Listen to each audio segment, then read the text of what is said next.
Halo semuanya, kembali lagi di channel aku.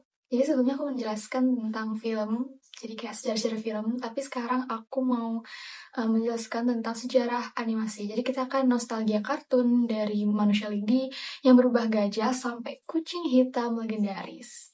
Jadi, yang pertama ada Phantasmagoria tahun 1908 yang dibuat oleh Emile Cole dari Prancis dan dianggap sebagai salah satu kartun pertama di dunia. Nah, karakter utamanya adalah manusia lidi. Itu adalah figur paling sederhana yang hanya terdiri dari garis, lengkungan, dan juga titik. Kemudian dalam kartun, objek itu berubah bentuk secara bebas. Jadi misalnya gelas anggur berubah jadi bunga, lalu ke gajah. Untuk teknik pembuatannya itu tradisional dan digambar tangan frame per frame guys. Jadi sekitar 700 bingkai gitu.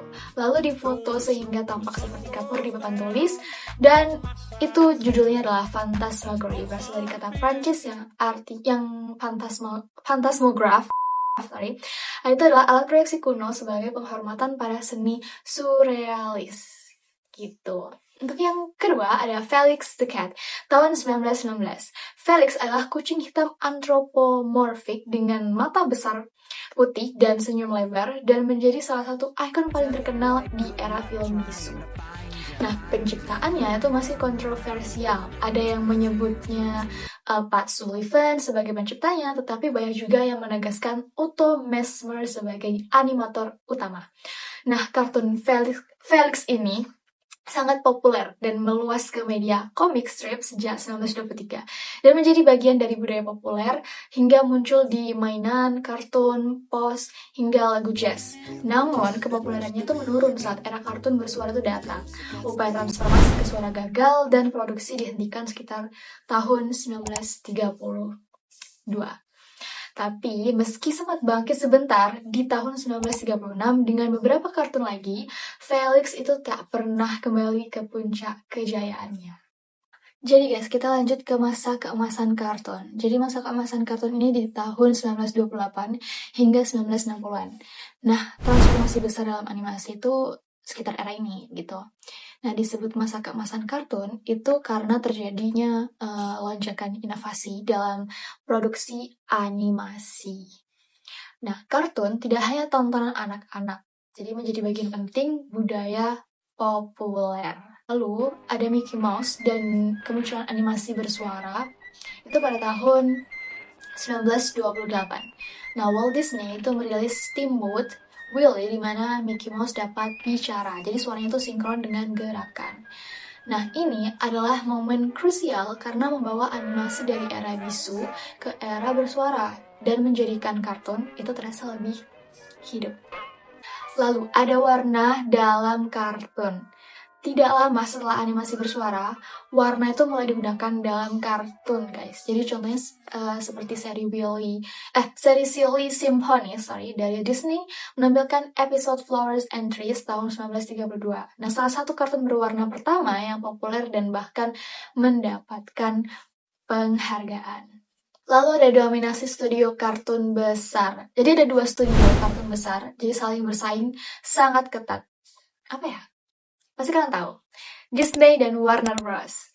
Tapi guys, Disney itu karakternya ikonik seperti Mickey, Donald, Goofy, Pluto, dan cerita animasi panjang seperti Snow White and the Seven Dwarfs. Dan juga Pinocchio dan juga Fantasia. Kalau Warner Bros. Itu lewat Looney Tunes dan Merry Melodies, jadi menghadirkan humor cepat, slapstick, dan karakter-karakter jenaka seperti Bugs Bunny, Daffy Duck, dan lain-lainnya. Nah, persaingan ini tuh mendorong kualitas animasi makin tinggi dan kreativitas semakin eksploratif. Lalu, peralihan ke televisi. Jadi di akhir masa keemasan, 1950-an, itu televisi mulai masuk ke rumah orang-orang banyak. Jadi kartun yang tadinya diproduksi untuk bioskop, mulai diproduksi untuk TV. Jadi menjadikan kartun lebih mudah diakses dan menjadi bagian dari rutinitas keluarga. Pasti seru banget kan nonton bareng keluarga kayak gitu. Nah, serial kartun seperti The Flintstones dan The Jetsons dan kartun klasik lain itu ikut ditayangkan di TV sehingga kartun itu menjadi hiburan harian, bukan hanya tontonan bioskop lagi. Nah, warisan era ini itu karakter-karakter dari masa keemasan ini menjadi ikon yang masih dikenal hingga sekarang. Jadi kayak Mickey Mouse dan juga Bugs Bunny. Untuk teknik animasi, suara dan juga warna, dan model produksi yang berkembang di era ini tuh menjadi fondasi penting untuk animasi modern. Nah, kita udah ada di penghujung part, jadi kesimpulan.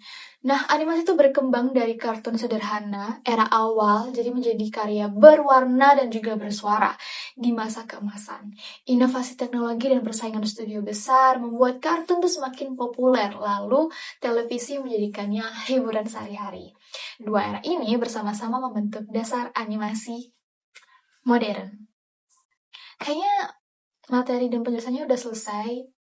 Aku harap kalian paham dengan apa yang aku jelaskan. Maaf kalau cuma sedikit. Dan see you on the next video. Bye!